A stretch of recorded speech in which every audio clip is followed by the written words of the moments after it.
All right. My name is Adolfo Romero. I am here today with Erica Aguiar, Paul Ortiz, Dr. Paul Ortiz, and Daniel Fernandez Guevara. And today we are here to talk about the MFOS program. And today is Friday, November 20th, 2020. And to begin with, we would like to thank you for joining us, and we would like to begin with asking you questions about the MFOS and maybe talk a little bit about your experiences and how did you find out about the scholarship? What was it like? Where were you residing at that time, Erica? Were you in the Florida area or did you came from another state? If you could please provide us some information on that. Yeah, so I currently at the time, placing myself in 2011, feels very long ago. I was a high school senior, and for years I had always dreamed about coming to the University of Florida and was admitted, super excited. I'm a first generation college student, now college graduate. My parents immigrated from Cuba, so they didn't get to go to anything past high school. So college was really always very important. And you'll hear that from everyone you speak to about MFOS is that education was important. We just got to figure out how to get there. And as a senior, I knew UF was the place for me and had been told a lot, well, you're going to have to work incredibly hard. You don't have the connections. Good luck. So when I got that letter, it was really amazing. But then I got the letter of financial aid that just listed loans. I come from a low income family. My family originally resided in Miami when they moved from Cuba, but now calls Spring Hill, Florida home, which is a smaller town north of Tampa. And I had that conversation with my parents that I would either have to take out loans, I'd have to work. They couldn't contribute anything. And that was this moment where I really started to understand equity and the fact that I could work as hard as I wanted to, but there were still some things that were probably not going to happen because I didn't have access to money. And then a couple of weeks later, I get this letter in the mail that says, congrats on being accepted. You've been chosen at the time a Florida Opportunity Scholar. The name change came a few years later. And I thought it was a joke. And I took it to a guidance counselor and she said, you're getting covered. You're getting your housing covered. You're getting your meal plan covered. You're getting tuition covered. You can go. And I lost it. My mom and I could still get teary-eyed right now. Absolutely broke down because I could come to the place that I always wanted to go. I could come to the top school in the state and not have to worry about working two jobs, not have to worry about, my parents working an extra job to cover me. My younger brother was still in high school at the time. I had an older sister who was living at home and going to community college. So that was sort of where I was at, and then came to the University of Florida. I have a bachelor's degree in telecommunications from UF. And actually, you can't see it, but behind me, I still have that framed letter from the MFOS program saying that I was admitted. Probably one of the top 5 best days of my life. And so, really just, I get so excited talking about it because it changed literally everything about the way my life would play out. How was your transition moving into Florida? This was your first time as a freshman coming into Florida to UF. How did that experience go? How did the program help you out during the first couple years? Yeah. It was not great. When I moved to UF, I was one of 5 people from my high school who came. I didn't really have any friends, moved in with random roommates and really missed home. And that's sort of when it set in that things were different. I had people on my residence hall floor who their parents were Gators. And, I had people in class who their last names were on buildings. And here I am, this daughter of immigrants, figuring it out, right? And MFOS is the thing that saved me. Every incoming student has a peer mentor. Bless my peer mentor's heart. I called her all the time. I cried to her so many times because she was someone who was in the program above me. She understood where I was coming from and really formed an incredibly strong bond. But it was, I thought about transferring a lot. There's a lot of imposter syndrome, which is something we see with so many of our students. Someone made a mistake, right? Someone admitted me and I shouldn't be here. Look at all these people who are doing such good things. And, how dare I be here? And I sort of squashed a lot of that now, but it was really, really hard. I had this best friend who I'm still incredibly close to, Agassi Rodriguez, who you will probably interview as well, who we met my freshman year. He was in the program as well, and we're still best friends. And that's what the program allowed for me. It allowed me to build a first-gen community of students who got it, who I could, I didn't have to feel like I had to put on this mask. We see that so much with our students. I could talk really freely and openly about the struggles my family was facing with money or, identity issues I was having because they understood. And there wasn't this weird, oh, why can't you just go out and buy that new thing? Or why can't you do this? They just sort of got it. So the MFOS program is literally what kept me in college, what helped me graduate. I attribute all my success to it. But that first year, those first couple years were really hard. And I'm thankful to Leslie and the mentors and faculty and staff that I had in my life to help me keep going. Erica, UF does have a lack of diversity in the sense that there's not a lot of Latinos, and even now in the Black community too, like there's a lack in numbers going down for some of them.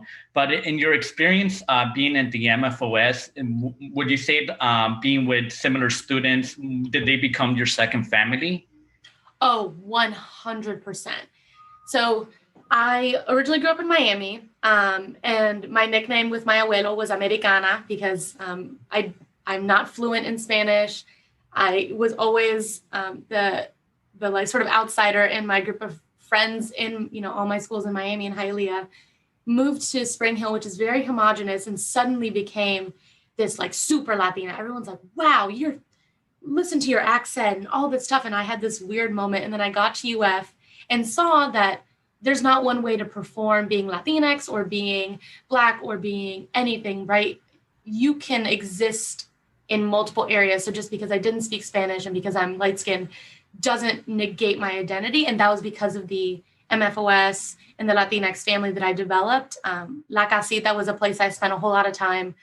And it, not just on the first gen identity, but really importantly on the first gen identity, just having people that looked like me and sounded like me, and I could walk in and I could hear music that sounded familiar in a lot of different places. That was really huge to me. And that's what we hear most from current MFOS students is having a community at a predominantly white institution that gets it and that you don't have to, again, put that mask on, that people understand where you're coming from. It above the money, above the resources we provide. I mean, they're very thankful for all of those things, but it's the people and the interactions that they can make with fellow students and alumni of the program that has changed their experience, because on a campus of 50,000, they can see that bright orange MFOS shirt and there's an immediate, you get me. There's an immediate like familial piece of that. So I would say definitely something that happened for me, and probably the biggest thing that happens for our students is that second family that they form. Okay. Erica, Adolfo, you don't mind, you mentioned the term imposter syndrome. So for those of us like you and me and who are first generation college students, a lot of our peers who may be third, fourth, or fifth generation college students don't even understand what imposter syndrome means. So I wonder if you could kind of expand on that and then talk about how, in your experience, MFOS is able to deal with that. So imposter syndrome is this feeling of being an imposter. We see it a lot with marginalized groups, first-gen students. And I always describe it as this mistake, right? Someone admitted me. How could I get admitted if you've got these people who had SAT tutors and who had access to private school and who have parents who went to UF and all these connections, and then you've got me who worked, a job at some points, and I was really involved, but I also had family obligations. How do I even stand up against that? And it's this immediate feeling that a lot of students get, that they've been told their whole lives, you're less, and how could you even get into UF? And it's very, it's like a little voice in your head that sort of keeps you down and reminds you, you're not probably supposed to be here. Don't mess up, because one mistake and you're out. And what I think we've been really good about here in the MFOS program is we recognize it's a real thing, but we don't spend a lot of time on it. We really take an asset-based approach, because yes, imposter syndrome is real. National studies show that first-generation students will graduate at lower rates than their second-generation peers. Okay, cool. We want to talk about the positives, the resiliency, the tenacity that our students bring, the creative problem solving, their ability to look at certain situations and immediately adapt. Those are the skills that, one, are incredibly important in the college experience. Talk about that first chem exam that you fail, and our students can bounce back from that quicker than some others. But also in the job market, those are skills that employers want. They want people who can critically think and who can think on their feet and who can sort of move through and be adaptable. So that's I think one of the best ways that we really tackled imposter syndrome is to talk about all the things that our students are able to do and the things that they bring to the table that some other students can't. I've heard of students who learned how to do laundry their senior year of college because they've had help with that. And I've got students who are like, I was paying the light bill at 12, or I have no issue picking up the phone and advocating for my family because I've been doing it forever, or I've been doing laundry since I was 5 because that was my chore. And so those are things that when I remind them, here's all the things that you are able to do that may not be as easy for other people, I think that helps them go, oh, I'm supposed to be here. And the other part of it is that the MFOS program, students are admitted on their own merit and are then chosen for our program. So right off the bat, I'm like, hey, you did this. I didn't have a wand that could be like, all right, first gen, come on in. We don't get any information on you until you've been admitted. So you met the mark on your own. We are just here to provide support. You can graduate without us. You can do all those things. We just want to be able to be helpful. And I think when we talk about it that way, and when we teach faculty and staff to talk about it that way, it really has made an environment here at UF where first-gen students feel celebrated and valued. And when our MFOS scholars feel like there's something special, that can really help sort of push down some of the imposter syndrome. Well, that's excellent. Thank you. One of the Erica, you were talking earlier about life growing up. Which high school did you go to? I went to Central High School in Brooksville, Florida. Nice. I was thinking, I just gave a talk at Hialeah High a little while ago on World War. Oh, yeah. Yeah. So my mom went there, so I know very, very well of Hialeah High. Is there a big rivalry between those schools or no? Well, so I went to high school. Oh, you went to far north. Yeah. So okay, yeah. Hialeah High would have been where I went though. So I think they're the Mustangs. So I, would have been a big fan of them if I was there. Yeah, I had a good time there talking to teachers and students. It was really fun. But if I could follow up with that, with the issue of being a first generation student, and you mentioned earlier you have so many student testimonials.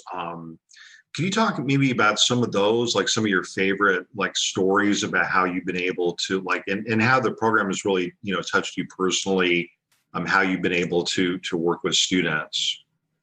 Yeah, there's this picture on Facebook that I posted when I was a sophomore. And one of my favorite events that MFOS hosts is a dinner at the president's house. And I went to it my first year, and you got to go back every year if you were a mentor. So I was a mentor because I wanted to help students and also got to go back to the president's house. And I took a picture with Leslie, and the caption was, Leslie Pendleton, director of the MFOS program. This is who I want to be in 10 years. And, lo and behold, I graduate from my master's program and there's a job open. And, if you would ask me in grad school what my dream job is, I have it right now. So this, I've sort of carved this out in such a cool way. So thankful to the universe and everything conspiring for me to get here. But, I think I have so many student stories that I could tell, and I'm sure I will. But I always really think about the students that have had the hardest time, because what this program has enabled them to do is really beautiful. And I think of one student in particular who her sophomore year, her mom passed, and that was her whole life. Her mom was her best friend, and her dad was still in Colombia. And I mean, what do you do? What do you do if you lose someone like that? And her sister didn't live super close. And so she leaned on MFOS, and I can't tell you how many days she was in my office crying and thinking about, am I supposed to be here? How do I keep going? And I mean, I don't know what to say in those situations, but she graduated last year. She has this amazing job. She has done such incredible things. And she has been very clear, like MFOS saved me and kept me in school. And it was the fact that on a campus of 50,000, like if I hadn't heard from her, I'd be like, hey, what's going on? How are you? How's everything going? People who were, and it wasn't just me, it was our whole team, invested in how she was doing and making sure that she had everything she needed. And when there was that financial aid hiccup, because suddenly you have to file a FAFSA on your own, we were there. And I think those are the things that matter the most is, yeah, some students sail right through, and that's beautiful and that's great. I'm so happy for those students who, maybe struggle in a couple of classes, but get through. But the stories that stick out to me the most are the students who really had a choice. And they could have done what everyone says, what the narrative says is just, why are you here? Just stop, quit, go home, figure it out. And it's the students who, lean on us and ask for help and push that stick out to me so much. And I have dozens of those in my head. I have some who, we're watching and it may take them an extra year to graduate. But I remember there's one student who just really struggled. Classes were hard, trying to find what he wanted to do. And every semester we would check that, did he graduate? And the semester that he did, I swear we could have had a party in the office. We were just so excited that he did it. Like the degree is his. He worked so hard. So I can think of a bunch. I don't want to spend, I could ramble forever about our students, but no, that's why we're here. I mean, you're in the driver's seat, Erica. So yeah. But hey, Adolfo, I apologize. I kind of cut in. I know you also had questions too, and Daniel, please feel free. Yeah, one of the questions that I had, it was the structure of the MSOP program. What was the structure like when you joined in? Did you have to see your advisors? How did they check in with you? Could you maybe tell us a little bit about the internal structures of? Yeah, and it's not changed much. If something's working, make some tweaks, but keep it the same. So the structure is, the first year is very intense. So students have to attend a separate orientation outside of the preview orientation that every student goes through. And that really just introduces the program. What are we about? What are your requirements? How can we support you? And students also meet their peer mentor there. And so each student is assigned to another student in the program who's at least a sophomore. And that is just someone to guide them through, answer your questions, a friendly face that you can rely on. And they'll do that for their whole first year. And then each year, so freshman, sophomore, junior, senior, students have a workshop requirement. And in their freshman year, it's a financial literacy workshop. For many of our students, they receive this financial aid refund of a couple $1,000s. They've never had that much money. And we want them, the whole point of the MFOS program is that you shouldn't have to work. We want you to engage in high impact practices at UF. We want you to have that experience. So go do that internship, go study abroad, be part of student organizations. And we hand them this check and say, all right, you don't have to worry about anything. And that can be really stressful. So how do we help them budget while also not cutting themselves off completely? You should be able to go to Starbucks with your friends or, go to that excursion trip in one of your classes. So we help them sort of build that. And then as they progress through their time, the workshops talk more about career readiness or preparing them for life after graduation. And then there's some optional parts of the program as well. So one of the programs that I really love that we have is a first generation life coach program. And it's for all first gen students, but it started with MFOS, and students sign up and get paired with a faculty or staff member or a graduate student in a similar field. And this person is not there to help them with, UF related things per se, but really to help them. What are you going to do when you get out the door? So the one that I had, I really knew right off the bat I wanted to work in student affairs and support students. And I was studying abroad that summer in Sydney. Thank you so much to MFOS for allowing me to study abroad. And she set me up with someone she knew at a university in Sydney. And, we always say it's not what you know, but who you know. And so she helped me make this connection with someone. How would I have ever known them? And I got to tour the university and meet all these people. And it really helps develop students' cultural and social capital and sort of expanding those networks, which is something that's really important to us. So those are some of the specific requirements. They also have to take first year Florida, which is sort of the intro to UF class. but we never want to make it seem like it's a lot or a burden. These are things that are going to help. And we typically find that the first year, some students are like, oh, this is a lot of stuff. And then sophomore year, they say, oh, that was really helpful. Can I get a peer mentor again? So it's not really changed a lot, but we found a lot of success in having these, checkpoints. And the other one that I want to mention briefly is every single student who comes to our program during the first part of their first semester, whenever they show up on campus, will meet with a member of our staff. They have to do it. They can't do it on the phone either. It's got to be right now Zoom, but typically in person, because we want to say, hey, I know who you are. You have met a human. This is not an email. We can say every single student has met with a member of our team. And those connections, I think help them understand, oh, there's someone on this campus who knows my name. And again, at a predominantly white institution, at a big school, that speaks volumes. Erica, you were talking about social capital and the way that Latinos, like we get Latinx community members, it's kind of difficult to gain that if you're not at the right place with the right people. So when you started moving, how did you end up in the position that you currently have? You were talking a little bit about it, being outside in another country, making the connections, and then coming back at UF and getting the current job that you currently have. Can you talk a little bit more about that? Absolutely. So I graduated from UF, and one of the things that MFOS is really big on is the social capital. And again, we want to give you the knowledge base, but we also want you to have connections. We're incredibly connected to our alumni. And that's been so crucial because students seeing themselves represented in the legal field, in the medical field, in finance, that helps them picture themselves doing those things. And one of the things I loved about UF is I sort of, because I could be involved, because I wasn't working, I started to develop those networks. And something that sort of came up constantly for me was that I knew I wanted to work with students, and all these people in my kind of purview at UF attended the same graduate institution, which is Bowling Green State University, which is where I ultimately got my master's degree.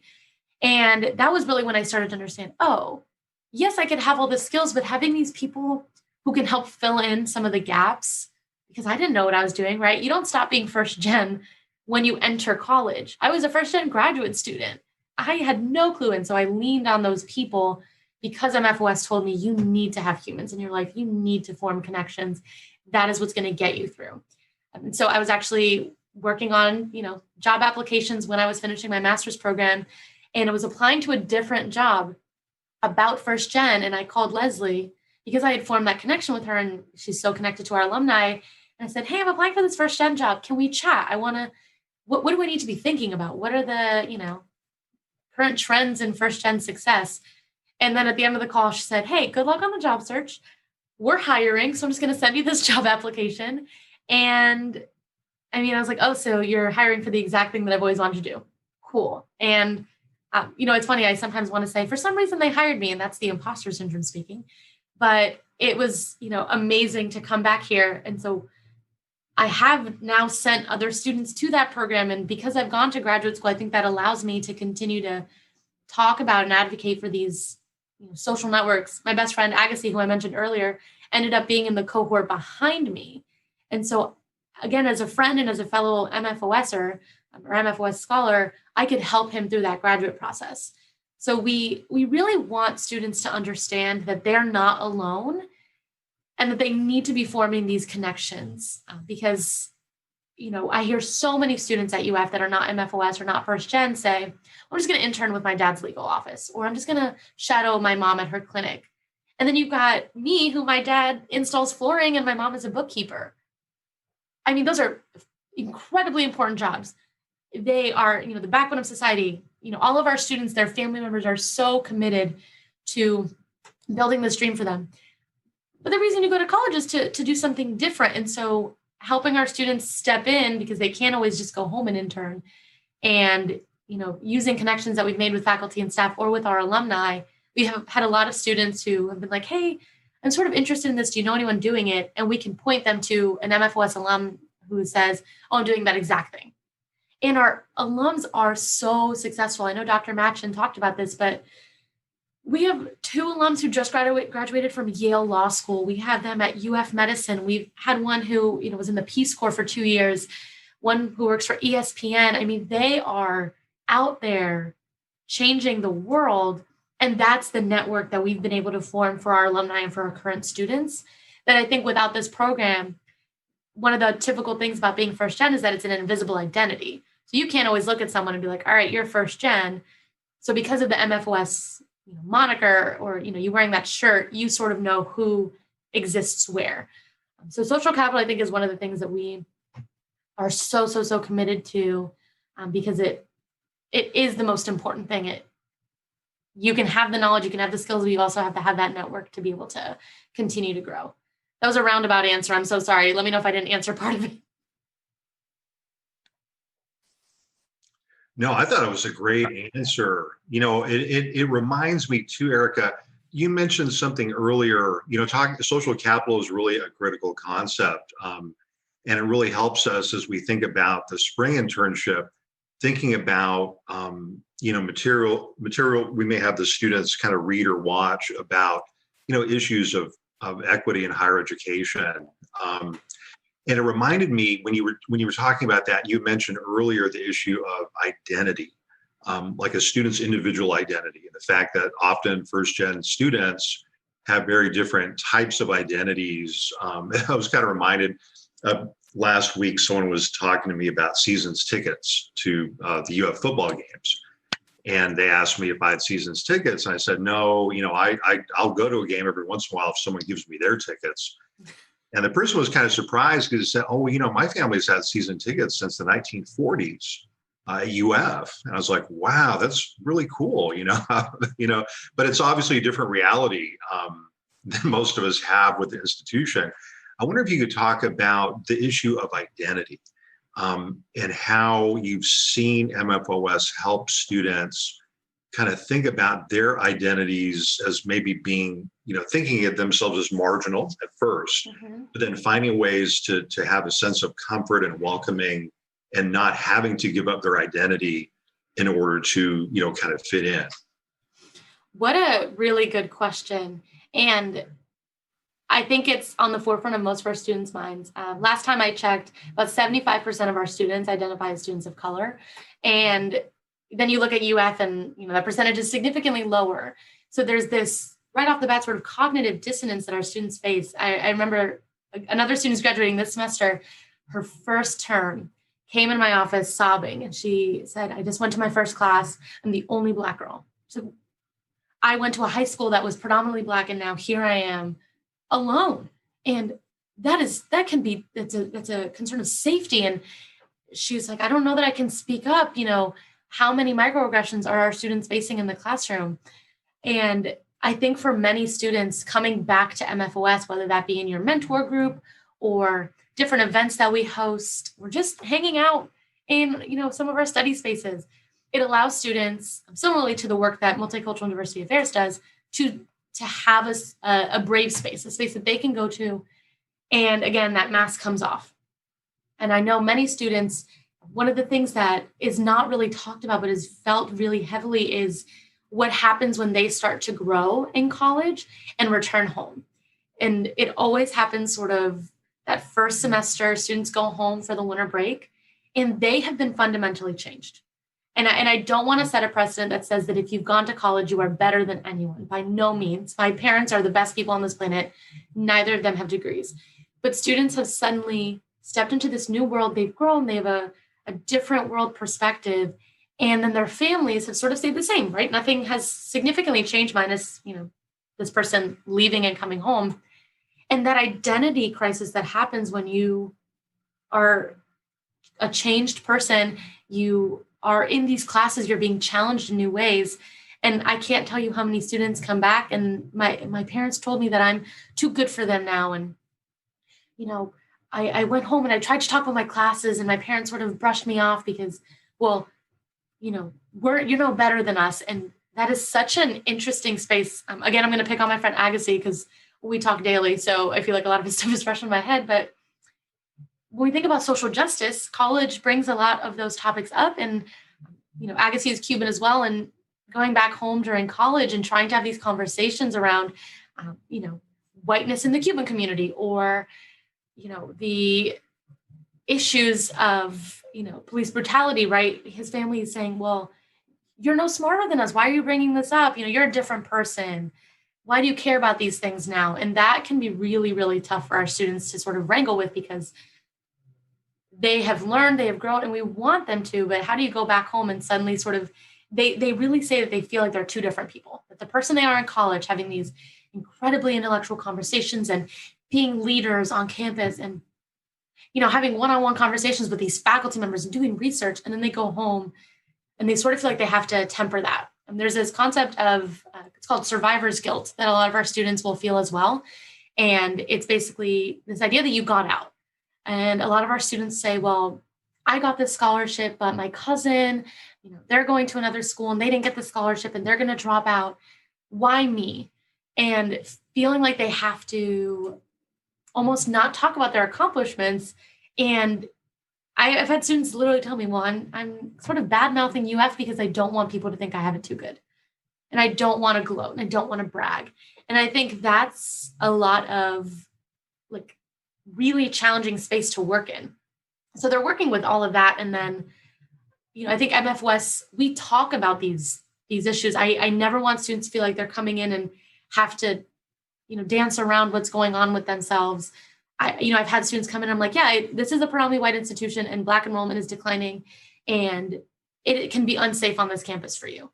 And I think when we talk about these things, it allows students to say, okay, someone is listening. And I am an assistant director. I don't have a lot of power here, but to have their voices be heard. And one of the things I love most about our program is that we take that and then we work to rectify policies. So what is happening in financial aid that is disproportionately affecting our students? A lot of our students are students with experience in foster care, and we've worked really hard to make some of those paper processes cleaner, because this is a student who not only is first gen, not only low income, but also doesn't have family to rely on. And we've got, processes in the Bursar that are super confusing. And so we've really tried to also step into the advocacy space and say, hey, these things are what we're hearing. We have an incredibly large concentration of students of color that this is disproportionately affecting. What can we do and how can we move that needle a little bit? And, I know some other places at UF and other areas that, well, we see you as first gen and we're just going to sort of put the other stuff away. I'm going to just talk to you as a first gen student, but that's impossible for us.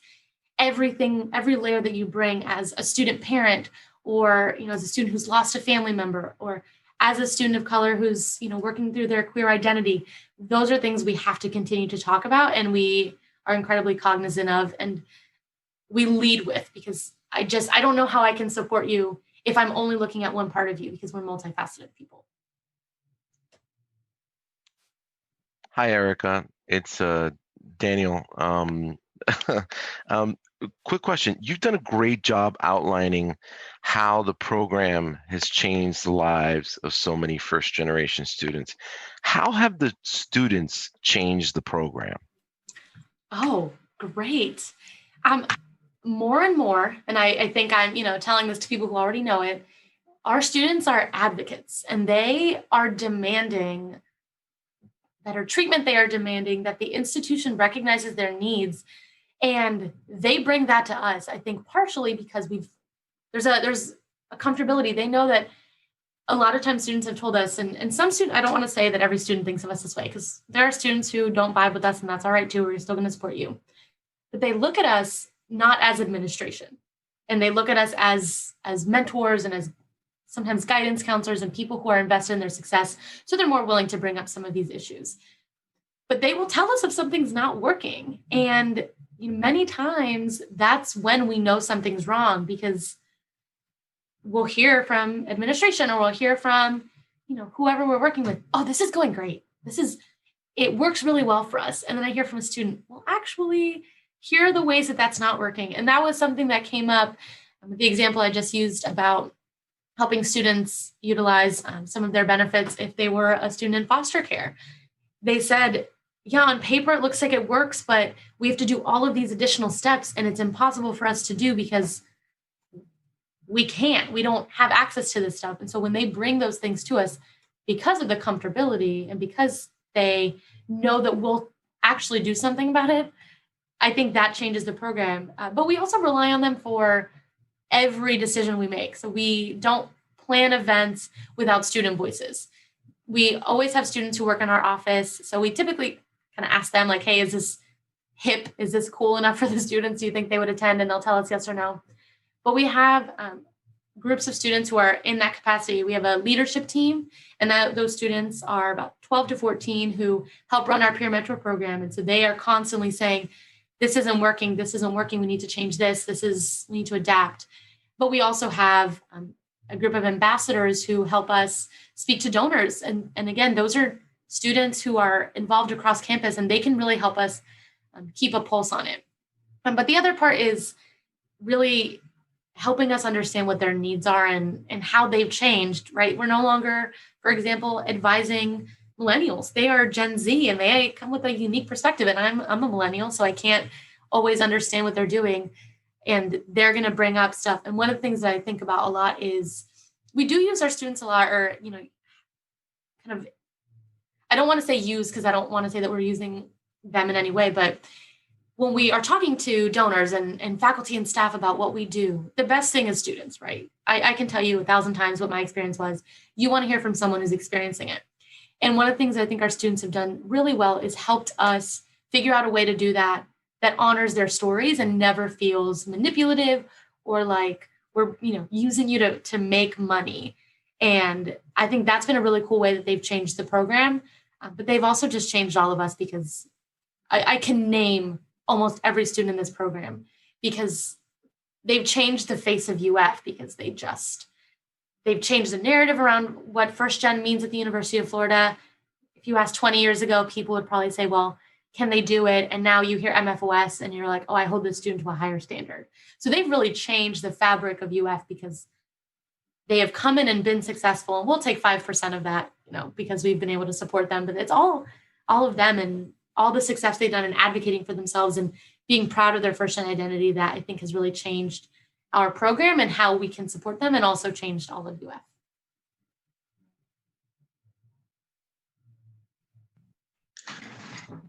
Eric, you mentioned donors and talking to other folks about the program. I wonder how, from your perspective, does MFOS kind of interact or work with other types of programs, or maybe groups like, say, the Hispanic Alumni Association on campus, McNair, McKnight, programs like that?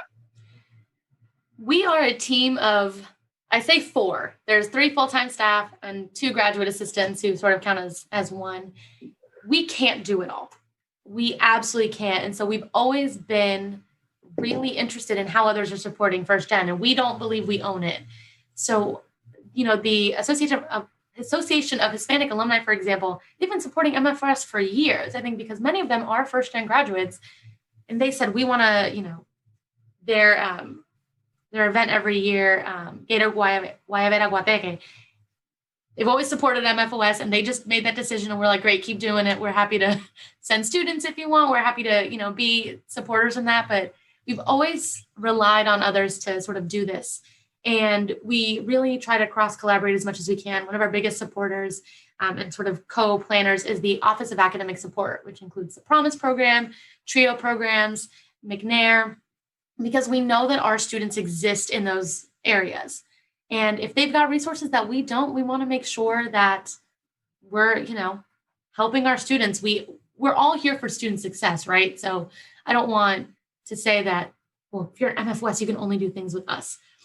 And we also know that students connect to different areas. So I'm never upset if, the program director for Black Affairs is like, hey, I've got this MFOS scholar. I meet with them constantly. I just want you to know that they're being supported.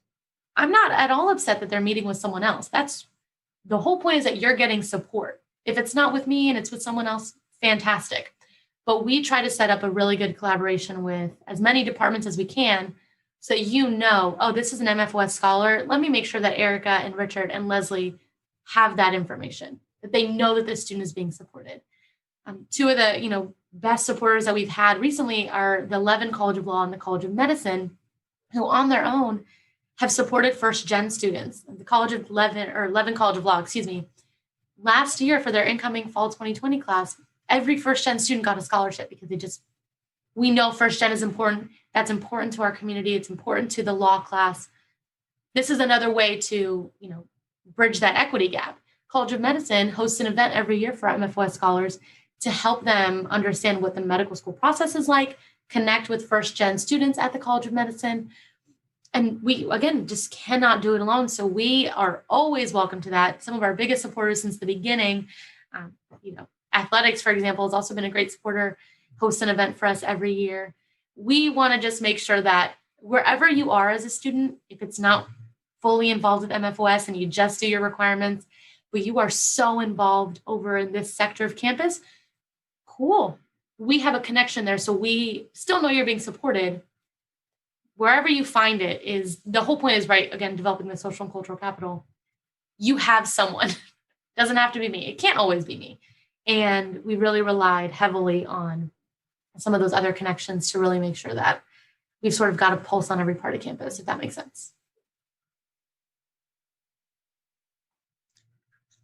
It makes perfect sense. We'll say, Eric, I know we've taken a lot of your time already, but I wonder if we could get to that, the student testimonial part. You have talked about some of the great students in the program, and I wonder if you could share with us some of your favorite student testimonials, and maybe also think about, again, what those testimonials mean to you and, the University of Florida as we continue to try to become, a more inclusive and welcoming place. One of the ones that sticks out to me is another student who graduated a couple of years ago. And again, a student who really, really struggled and changed her major multiple times, was really well connected, besides our office, to the Disability Resource Center, and had some medical concerns come up that, she had someone at UF tell her, you should just drop out. It's just not for you. And she came to me, and I had really met with her randomly. I had never done her check-in appointment. She just came to the office crying and was looking for someone. And I kid you not, this is my first week here at UF. And I'm like, all right, we're going to figure this out. I don't know what I'm doing, but we'll get through it together. And she just kept checking in. And every time there was a hiccup, she knew I'm going to come to MFOS. And now she's off working in finance, which her original major was certainly not finance, and is doing amazing things. And she came back to Gainesville. Her family lives near here. And she's like, can we grab coffee? And this was right before campus shut down. So I was really glad that I got to see her in person. And that's some of the stuff that sticks out to me, is that not only do we help them when they graduate and get them through there, but that she said, I want to check back in with you, even though I'm a year removed. I'm off doing big things and I still want to check in. And some of the stuff that she shared was, and I find this sort of funny. She said, I knew I couldn't not show up to your office because you would call me. And I had on multiple occasions if she missed an appointment. And she said that kept me going because there was someone else who was looking out for me and someone else who was noticing. And our students rarely fall through the cracks because of that. And I think of a lot of students who I've had students who told me, I tried to fly under the radar. I didn't want you to know what was going on, because there is that sometimes embarrassment or fear that we're going to be disappointed. And I tell students, I will only be disappointed if you give up on yourself. And if you don't ask for the help, because that's what we're here for. Dr. Machen said it really well. We love to give students a hand, not a handout. And I always tell our students, I will never do anything for you. You are too smart and too capable for me to do something for you. I'll do it with you though. And, I've had students who have come to me and been like, I don't want to do this. This one step in a process, I don't want to do it. Well, you need to do it. Because if you're telling me that that's the one thing between you and graduation, come on. And holding them accountable, because they are talented and brilliant. And that's what I think we hear the most from many of our students, is that we never, sheltered them. We never coddled them. We didn't say, oh gosh, it must be so hard for you to be first gen. Gosh, how can you do anything? I'm like, no, you can do better than this. Come on. and holding them to that standard and making sure that they can really know that they have that autonomy over their college experience. I'm working with a few students right now who are in the process of medically withdrawing, and that is a terrifying process. It's also a very lengthy process. And I can't tell you how many students go through that due to mental health concerns or family situations.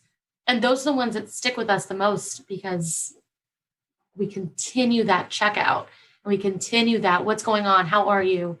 And I've had a student who left the university for a time. And then I called her the next semester and said, hey, your plan was to come back in spring. I don't see you registered. And those little, check-ins, I don't want it to sound like we're, big brother or anything, but because we can form those deep connections, I mean, you're locked in with us. You're not getting away from us too quickly. But the other thing that I think is so cool is we've actually had 2 students who have met in MFOS and gotten married. So we actually have our first what we call MFOS baby. And I think those are really beautiful stories too of people who, if you think about it, should, in some ways should not have ever met, should not have ever been at UF, right? According to the narrative that the world has created for them. And because of MFOS and, serving as peer mentors or getting involved on campus, we're able to, literally find their life partner, which I think is just absolutely adorable. And they know that we love those stories about them.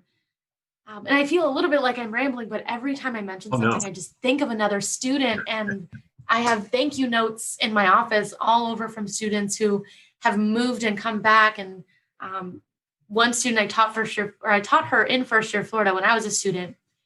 And then when I came back, she's now a graduate student here. And we worked together on projects. And I'm like, you were in 2012, a first year student. And now I'm seeing you in this new phase of your life. And I've been able to track all of that. One of the coolest things, I'm glad we're doing this project now, is that Richard and I both started in 2017. So this spring will be our first class that we've fully graduated, that we welcomed them in the summer and fall of 2017, and that they'll now graduate in 2021. And I think that's the best thing that I could even think about as we're working on this project is you talk about how college changes people. Well, we've seen that, and we've seen all of those little steps in the process. And I think we could spend a whole hour of us just gushing about our students. And I'm sure that will come up at some point. But those are some of the ones that stick out to me is just people were invested in student success. We were there for them when they felt like no one else was. And now they're on the other side of that. And now they're giving back and saying, what can I do for MFOS? How can I support other students? And that's, I think, the coolest thing that we've ever done. Very cool. Erica, how has the global pandemic impacted students in MFOS and the program generally? It's been a lot of things. So one, it'd be impossible for me to talk about this without saying that COVID-19 has disproportionately affected people of color. So our students are themselves and their families experiencing positive cases and at higher rates, and family members losing jobs. And for our students, when we went remote, it wasn't just a matter of, okay, students go home. You suddenly have students who might not have reliable access to Wi-Fi, who are now suddenly caretakers for younger siblings, who might be moving back to unsafe environments. And, everyone else is like, oh, cool, like I'm going to go home and live with my family. And we have students who are saying, okay, this is a transition for me. We also, our students feel like they learn their best at UF because it's a low distraction environment. We have students who have told us now that they're home, not only are they, in class, but they're, watching a younger sibling, and they're sharing a computer with a family member because now their younger sibling is also in school and doesn't have a laptop, and helping, their families understand, because their families have never gone to college, that when I'm in class, I can't do other things. Or we had a student who had a potential conduct case because a sibling walked in the back of their exam while they were, on Proctor U. And for other students, they're like, well, you should have just closed the door. Well, in a family of 7, when I'm sharing a room with 3 people, I can't do that. So it's really greatly affected our students. I've also seen that because they have experienced so many things in life, they bounce back in other ways, that they are like, okay, well, I can adapt or I can evolve. And I've had students who've said, I lost a family member. My family member lost a job. I'm suddenly working. And then they flip that and they say, but I just got a really good grade on that last exam. I'm so proud of myself. And they're just continuing to push. We've also learned that a lot of our services can be done really well virtually. So we'll continue to do that to make sure that we can provide support for students who, not only right now, but when we're hopefully out of COVID-19, that may not be able to make it to campus as easily and may not want to engage fully in person. It's been really challenging. It's flexed a lot of our muscles. It just continues to show that our students are resilient and really incredibly talented, and also that higher education is inequitable and it's disproportionately affecting our students. And we're constantly fighting that and trying to make sure they have everything they need to be successful. Wonderful. Well, I know that Adolfo has some more questions for you and Daniel probably as well. We have actually tons of questions. I've been taking notes, as you've been talking, and maybe a few more kind of questions, kind of combining, I think, student testimonials and some of the goals of MFOS. So, for example, can you talk about how MFOS has really impacted retention rates, and maybe some specific stories about students who you talked earlier about that maybe even failing that first chemistry exam, or it doesn't matter what topic, we've all been there, right? And how MFOS has been able to really make an impact on recruitment, retention, keeping students here, and weathering all the crises that they have to weather.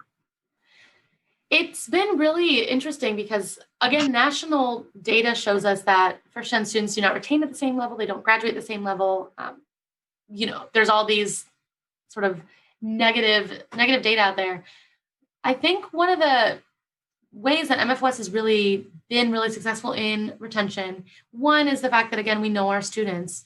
We're not talking about an incoming class of 7,000. We're talking about 350, next year 400 that we've already had a touch point with. And right off the bat, we've told students, if there is an issue, you tell us. Doesn't matter what it is, just come to us. And that gives us a really good pulse check on where students are at. We are always going to lose students. There's always going to be that student that homesickness wins and they have to go home, or UF is not the right fit. And that's okay. We never want to shame students for leaving. Your individual choice is your choice. But we've really been able to get to know them. So it's not that I'm leaving a nameless institution. It's I have to go tell Erica this, and maybe my problem doesn't feel as bad as it might be.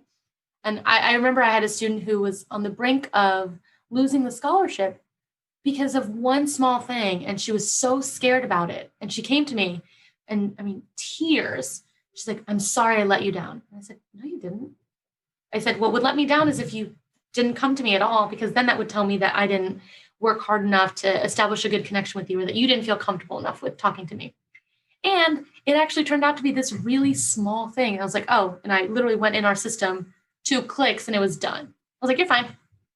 And she's like, wait, I'm not kicked out? No, that's what we can help you with. And so I think it's those things that typically for first-gen students, many times they'll take something at face value. I was told no, then it's a no. They don't have the understanding that there's always a secondary option. And so we, have just been able to mitigate some of those tiny things. You've got an issue on your FAFSA that's preventing your aid. I can call financial aid right now and get that done. Or if you are having an issue with a class, you're not alone in solving some of these issues. I do think, though, it's impossible to talk about this without mentioning financial aid. And what causes a lot of first-gen students nationally to leave the institution is I am working a job and I'm going to class full-time. And it happened to my mom. She was in college for a semester, really low income family, and she got a full-time job that paid not incredibly well, but at the time really good for her. And she said, well, this is what I need to do for my family. And she, couldn't go back. And that choice wins out a lot. So when we're able to step in and say, all you have to worry about is school, involvement, and really, enjoying your college experience, that piece goes away. The average first-gen college student works about 20 hours a week, sometimes closer to 30. And our students, I'll be honest, they still work. They still want jobs because they want to pay for study abroad or grad school, but they have the ability to say no to that, or we've helped them develop the time management skills. And it is fascinating to me how we've been able to do that, because I wasn't here when the program started. And I sort of stepped in, and I think the other piece of it is that first gen is celebrated. So, you're invited to the president's house your first 6 weeks here. This year we did it virtually, but still really beautiful ceremony. As a first year student, that told me immediately. I got to come back to my residence hall, and I told people, okay, well, your name might be on a building, but I had dinner at the president's house. And the hair flip is intentional, right? It tells students that they are so valued, and they see themselves represented in MFOS. They see themselves represented in our staff. They know that there are people who know their name on campus, and they don't have to work. And I think those things, some students are like, why would I not be successful? And again, that, there are things out of their control sometimes. These courses are incredibly difficult for all of these majors, really. So some of that stuff, I can't take chemistry for you. But when we can mitigate as much as we can and get rid of some of those issues that are truly issues of equity, we can really step in, and we retain our students at about 97, 98%, which is right on par or slightly higher than the UF average. And the other thing that I'll say that I'm proud of is that our students, we know the students that aren't coming back because we've established such a good connection that they let us know. And they let us know the reason rather than just disappearing, which again is hard for us, but I'm proud that we formed enough of a connection that you want to tell us that information. Erica, by any chance, at the end of the year, or I guess with alumni, do you guys ever have like any events, maybe like 5 years from now, where students meet back again together and they kind of talk about their experiences, maybe in a gala or an event that you guys might throw out? We've done a few things. So first, at the end of every year, we do host a graduation celebration back at the president's house with sort of a bookend, which I think is a really cool way to say I was here as a first year. I knew nothing. And we know lots of things, but then they come back as a senior, and how much their life has changed to be back in the same place is a really cool moment for them. For our 10-year anniversary, and we'll do something else for our 15-year, which is this year, we invited alumni back to campus, and we did a big celebration, had a float in the homecoming parade, and we'll likely do something similar. But we also try to connect our alumni in their regions. So anytime Leslie or I travel for conferences or, for work-related things, we'll figure out who's in that area. So we've done big ones in New York City and DC. We're doing them virtually now. We do a lot of virtual happy hours. And that's a cool way, one, for them to stay connected to what we're doing and to, see how the program has evolved and just say hi, but also to connect with folks in their area. So the one we did for DC recently, we had people who had been in DC for 6, 7, 8 years, and then a couple of students who had just moved. So we can really bridge that gap and help them continue to develop that social capital. It never stops. And then we also try to do alumni events for our current students. So we do featured alumni talks where alumni can come back, and whether they're in person or virtual, sort of give a talk about their experience and what job they're in and what helped them. This year, all of our workshops, again, virtual. All of our workshops for our upperclassmen were actually hosted by MFOS alumni. And that was a cool way to engage them, but also use their expertise. I served on one about finances when you graduate. We had one about home ownership, talking about those things that aren't taught in college, but are really, really important to your development. We hosted one about imposter syndrome yesterday, actually. And that's another cool way to bring them back. But for the 15-year, we'll definitely want to do some sort of big event to really bring them back together, because they always say, we want to get to know other alums. These are the people who understand me the most in this world. How can I meet other people? So we do a lot of that, yeah. Do you reach out to students after they graduate just to kind of find out what are they doing, what type of jobs they're working at? And if they're having difficulty finding jobs, does the program still help them out even after they graduate? Definitely. We work a lot with advancement in the foundation, the Alumni Association. So one, our students just get contacted in the general way that any alumni would. But when we graduate our students, we do a few things. So we have a Facebook group that they're all added to if they want to be. Same thing with a LinkedIn group. But we also, we ask them to fill out a small alumni survey. We just want to know where you're at and what you're doing post-grad, if you're taking a gap year, if you're in graduate school. We really want to know, not because we want to ask you to donate or anything. We just are genuinely interested. What I found the most, though, is that we know some of that before they even fill out the form because we're so connected to them. And, it's regular in our team meetings, like, oh my gosh, did you hear that that student just got a job at Procter & Gamble? And we just sort of know that stuff naturally.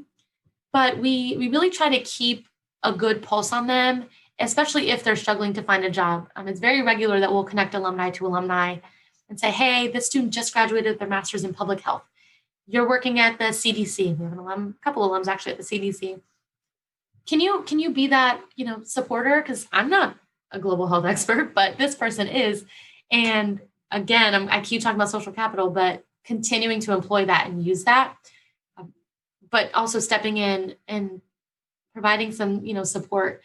I still have alums who reach out to me that will text back and forth and just check in and, oh, hey, I just got this new job, or I'm really struggling. Do you know anything in this area? Do you know anyone in that area?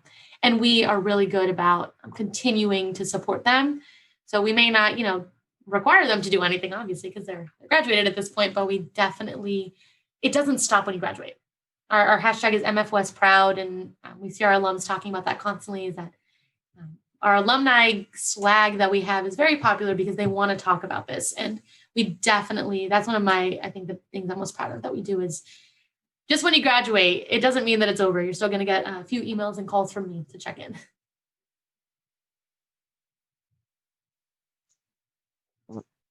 Hi, Erica, it's Daniel.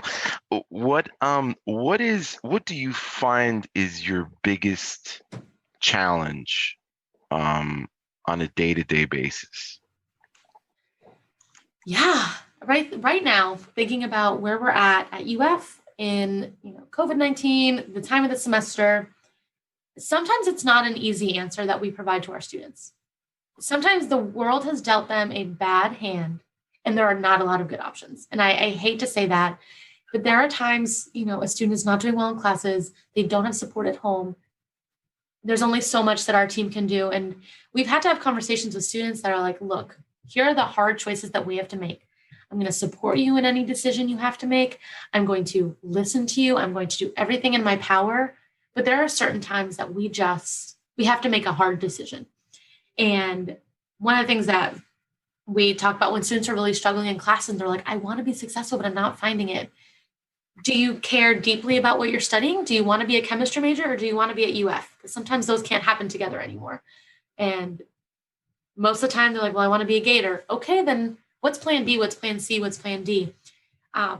But, we always highlight the students who are thriving and doing so well. And then there are the students who have taken a year off because their mental health needs time and they've got family concerns. And right now that's even more heightened. How do I support a student who just told me that their, grandparent, who is basically their mom, has passed and their whole support system is gone? There's not an easy answer for that. I don't get to just say, okay, right? There are so many hard things, and that's again exacerbated right now. The time of the semester means exams are happening. The withdrawal deadline is in a few days.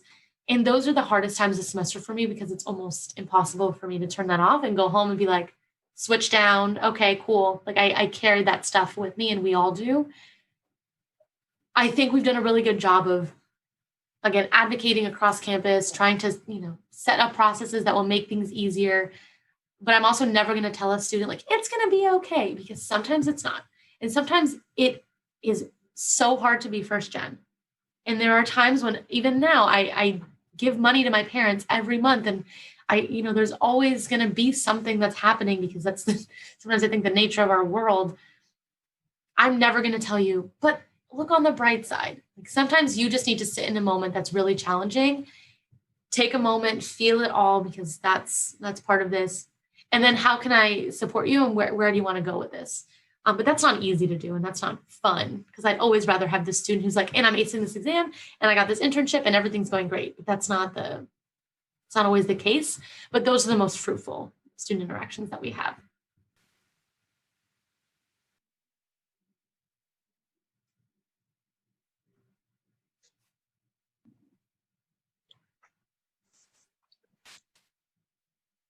I actually have a ton more questions that actually fit an entire page.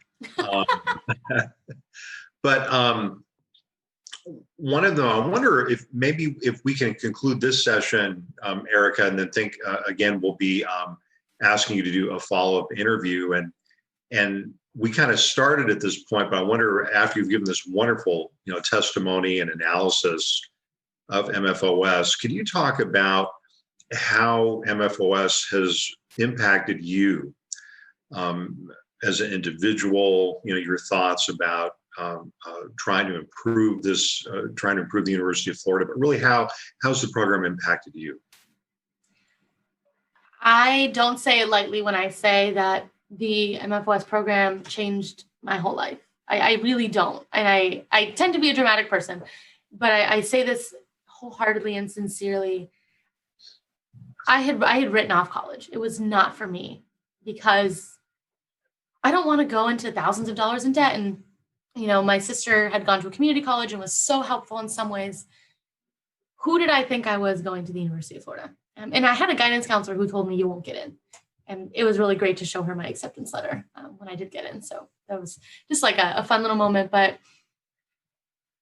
my parents had told me we can't do this. And to be 17 or 18 and be faced with that reality that I did everything right. I never got in trouble. I did all the student orgs. I was so involved. I volunteered. I mean, the top of my game. And then to be told, sorry, that's a really hard moment. And we hear that all the time from our students, but really personally, getting that letter from MFOS it's still, again, the top 5 moments of my life and everything that UF allowed me to do. I studied abroad. I went to grad school. I studied abroad twice, actually, once in grad school. I made the best friends of my life, people who I speak to every single day. I learned so much about the world. I learned so much about myself. I used to be shy, if you can imagine that. And here I am talking to you for hours. I wouldn't speak to my roommate in my residence hall. And UF and the MFOS program gave me opportunities to take it to the next level and to, cry when I needed to. My old office in our other space in Tigert Hall was Leslie's office. And so it was funny to sit at my desk and counsel students in the same seat that I had been counseled so many times. It's really very full circle for me. But, my parents gave up everything. Their families gave up everything when they left Cuba. And all my mom wanted to do was get a degree. And she's actually, since I started working here, has started going back to school. And so you see this huge shift that she gave up on it. And then she saw all that I was able to do, and my sister and my brother, and she's back in school. And I'm a little bit emotional talking about that because they gave up so much. I remember breaking my arm in 3rd grade and didn't have health insurance. And in 3rd grade, freaking out about that. I'm too young to think about that. And our students are telling me that they are at 16, 17, living in cars and calling the cable company and the electric company to handle these things. They're children. And they get here and they get to do everything they've ever dreamed. And we say, just do it. Just do all the things. We've got you. You don't want to be told no. And we tell them yes. You will hear so many of these stories and you will see so many people get emotional because I don't know where I'd be without MFOS. I really don't. I don't know that I would have seen the world and would have been so proud of the accomplishments. And I look beyond my desk, I look at my 2 degrees, right? Who thought that this, immigrants, daughter of immigrants is going to, get a degree from a top 7 public institution with no loans and traveled to Sydney and climbed the Sydney Harbor Bridge and snorkeled the Great Barrier Reef and studied at Oxford. What? Yeah, I don't know that there's a way to summarize it other than it is the greatest accomplishment, the greatest gift that I've ever received. And I tell that to our donors constantly as I sit here, sometimes really stressed and sort of oh my gosh, is it worth it? And it always is. And when my mom crosses that stage, that's going to be, I think, the best moment too.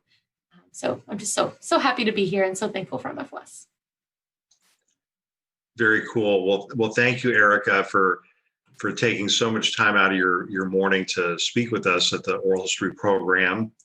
We're very grateful for you sharing, and I know that you have a lot of students to get to as well. So we'll go ahead and kind of wrap up. But again, we're also very grateful that you're willing to talk to our internship students in the spring. And Adolfo and Daniel will get back with you about scheduling that.